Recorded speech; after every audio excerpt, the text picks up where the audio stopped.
Merci beaucoup. Le numéro d'aujourd'hui, le tout premier numéro, nous conduira vers un ensemble de positions de base. Et la toute première position que nous souhaitons vous présenter, échanger avec vous, porte sur le vaudou. Qu'est-ce que c'est que le vaudou? Je voudrais commencer par dire, s'il y a une seule chose qu'on ne peut pas faire, c'est de dire exactement ce que c'est que le vaudou. C'est de définir le vaudou. D'abord, il est indéfinissable. Ensuite, il se définit de lui-même. Quelqu'un a dit au Xe siècle que la seule évocation du nom Dieu suffit pour le démontrer. On n'a donc pas besoin de définir, on ne pourra pas le définir, encore moins démontrer ce que c'est que le vaudou, simplement parce que le vaudou, il est Dieu. Et en tant que tel, le vaudou, il est divin. Le vaudou, c'est un mystère. Le vaudou, c'est une entité qu'on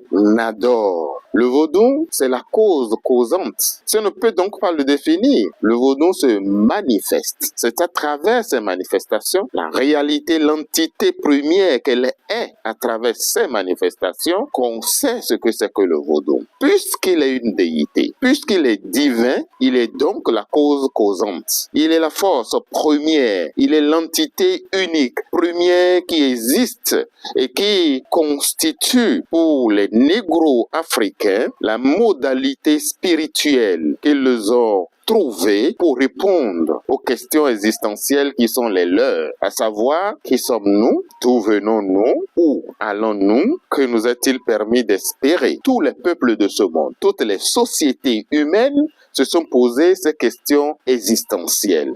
Et partout dans toutes les sociétés, c'est par des réponses spirituelles, c'est par des solutions de l'invisible qu'ils ont trouvé la paix et la réponse à ces questions. Ailleurs, on a trouvé que c'est la Trinité adorable qui est la réponse à ces questions structurantes. Ici, dans le monde négro-africain, le vaudou constitue donc la modalité que nos parents, que nos ancêtres ont trouvé, ont mis au point pour nous relier au vaudou Mao Segbolissa, pour nous relier au transcendant, le seul, l'unique qui existe et qui ne répond d'aucune humanité, d'aucune culture.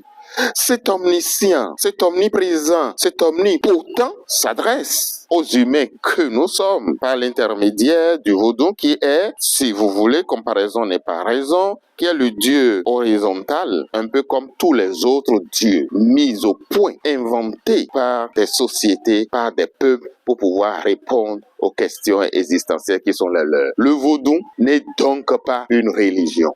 C'est une entité qu'on adore, que les fidèles du vaudou adorent toute leur vie. Merci beaucoup.